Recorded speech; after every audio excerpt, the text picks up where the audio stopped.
এই মুহূর্তে যে ছবি দেখছেন মৌলালির কাছে বস্তিতে আগুন, রাতের শহরে ফের আগুন। মৌলালির কাছে বস্তিতে আগুন, দমকলের একাধিক ইঞ্জিন এই মুহূর্তে ঘটনাস্থলে কাজ করছে। মৌলালিতে আগুন, আতঙ্কে স্থানীয়রা।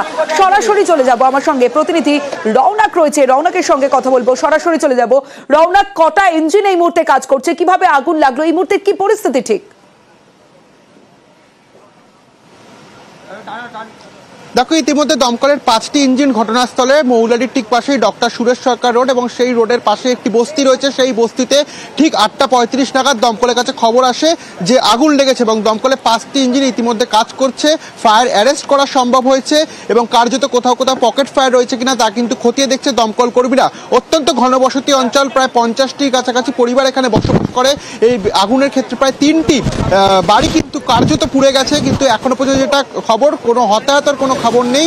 8টা নাগাদই আগুন লাগে বলেই খবর এবং দমকলের কাছে খবর আসার পরই কিন্তু দমকলের তরফ থেকে এখানে ইঞ্জিন পাঠানো হয়। 5টি ইঞ্জিন এখনো কাজ করছে। কোথাও পকেট ফায়ার রয়েছে কিনা তা শনাক্ত করার চেষ্টা করছেন তারা।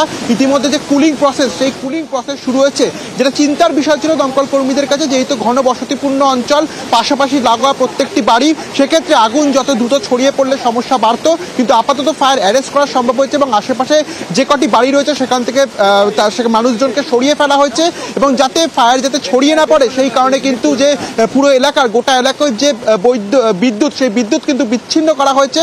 ইতিমধ্যে 5টি ইঞ্জিন কাজ করছে এবং ফায়ার অ্যারেস্ট করা সম্ভব হয়েছে এবং দমকলের তরফ থেকে যেটা জানা যাচ্ছে যে হতাহতের কোনো রকম ইতিমধ্যে খবর উঠে আসেনি। কি থেকে আগুন লাগলো তার প্রাথমিকভাবে জানা যাচ্ছে না, তদন্ত করার পরই কিন্তু উঠে আসবে।